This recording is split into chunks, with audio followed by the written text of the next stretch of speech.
certainement l'immobilier simplifié avec Patrick Lapalme de chez Remax Prestige. Bon matin, Hey, Patrick. salut Sylvain. Tu vas bien? Ben oui, super toi. Oui, 261e chronique ce matin. Mhm. Et on va parler des outils des Ouais, courtiers immobiliers ouais, ce matin. ouais. Avec quoi qu'on va travailler vraiment, et puis c'est important de le savoir parce qu'il y a un travail qui va se faire vraiment en catimini dans nos bureaux avant même d'aller voir la propriété durant la transaction, naturellement, et on va vous décortiquer un petit peu OK. ça. Vous allez voir, on a quand même beaucoup de travail à faire. Donc, nos premiers outils les plus intéressants, naturellement, c'est Centris. Dans Centris, on a toutes les propriétés qui sont là. Donc, si vous avez vendu déjà votre propriété par l'entremise d'un courtier immobilier, on va retrouver votre ancienne fiche, vos anciennes photos, possiblement des déclarations du vendeur, des certificats de localisation. C'est toujours les courtiers qui ont accès Ça, c'est réservé aux uniquement. courtiers. C'est réservé uniquement aux courtiers. Fait que donc, on va déjà avoir une idée de la propriété, vos ajouts, vos ajustements que vous avez fait dessus avant de faire la mise en vente et avant même de vous rencontrer.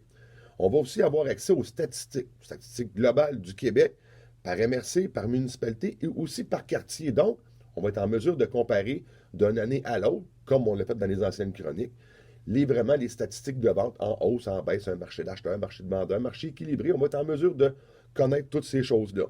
On va aussi être en mesure de vous envoyer les compteurs de visite des gens qui sont venus sur votre propriété aussi. Autant qu'ils vont être sur Centris, où on a d'autres compteurs aussi, selon les bannières qu'on va être attachés.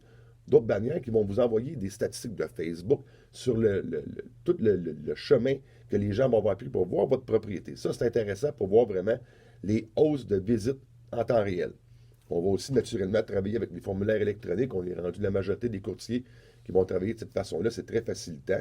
Et puis autant que pour le client que pour nous, ben Ben, donc c'est c'est ça. un bel outil aussi qu'on a là. Des outils au service des clients, dans le fond. Effectivement, c'est en plein ça. Puis aussi, on va aller, on a le dans Centris, on a l'outil qui est le Walk Score.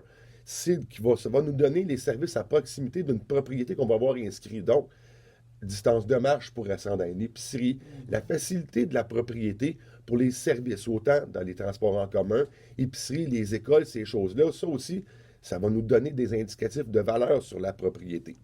Ça, c'est notre premier point de nos outils qu'on va utiliser. Les outils qui est accessible pour tous, naturellement, qui est payant et qu'on travaille naturellement avec, ben, c'est le registre foncier.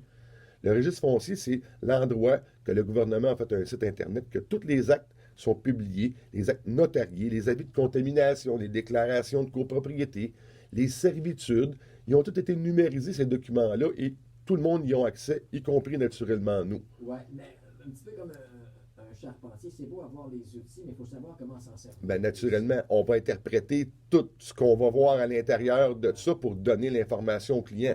Si on a une servitude de puisage d'eau sur un terrain voisin, est-ce qu'on a une valeur ajoutée ou diminuée? On va expliquer tout ça à notre J'ai eu client. l'habitude de travailler avec Natu- ces outils-là. oui, on travaille avec ça. Et ça, ces outils-là, les notaires travaillent aussi avec ça. Que donc, on est vraiment là en lien. Les organismes gouvernementaux, souvent les gens ne penseront pas à ça, mais ils ont des cartographies des zones inondables, des zones de mouvement de sol, des zones humides. Donc, aussi, on peut voir les descriptions des lots sur les sites de InfoLot. On a des informations sur les sites de la Régie du bâtiment, tout dépendant des constructions. On veut de l'information sur le ferreux, ces choses-là. On a aussi naturellement les taxes scolaires qui sont là. On peut s'y rattacher au complet. On est capable de voir l'état d'une propriété ou c'est quoi les contraintes qu'il pourrait avoir avant même de l'avoir visité. Aussi, naturellement, les municipalités. Naturellement, c'est eux avec lesquels on va avoir beaucoup d'informations. La taxation est très importante. Nos grilles d'usage et de zonage aussi. C'est très important de connaître le zonage d'une propriété. Si on a une maison unifamiliale, mais qu'on a le droit à une intergénération, et que la morphologie de la propriété peut nous indiquer que c'est facilement faisable, on pourrait avoir une valeur ajoutée à mettre sur la propriété. Aussi, si on a des plans d'implantation, d'intégration architecturale qu'on a déjà parlé anciennement, ben là, on a des limitations sur les aspects de rénovation qu'on va faire sur la propriété. Avant même de vendre la maison, on va être en mesure de connaître ces faits-là. Aussi, un autre point que les gens vont oublier, les recherches des moteurs de recherche sur Internet. Google et compagnie, sans vouloir les nommer, on va faire une recherche sur l'adresse de la propriété. Est-ce qu'il y aurait déjà eu un sinistre dans cette propriété-là? Suicide ou mort violente qui a été documenté? Quelque chose qui peut toucher la maison, qui va diminuer une valeur ou qui va nous donner des indications de quelle façon qu'on va travailler ce dossier-là, parce qu'il y a eu tel type, ou anciennement, c'était une station-service aussi qu'on va le voir. Là. Donc, on va réussir à aller chercher d'autres informations par rapport à tout ce qui va toucher Internet. Et naturellement, tous nos professionnels, sans vouloir en oublier, Nos notaires, on va s'y référer, parce que des fois, on peut avoir des questions d'interprétation sur des servitudes qui sont âgées. On va aussi travailler avec nos inspecteurs en bâtiment sur ces cas-là. On va être en mesure de connaître l'état des propriétés et d'avoir des réponses sur les anciens rapports d'inspection qui vont avoir été faits. Naturellement, nos services d'urbanisme des municipalités, les institutions financières aussi.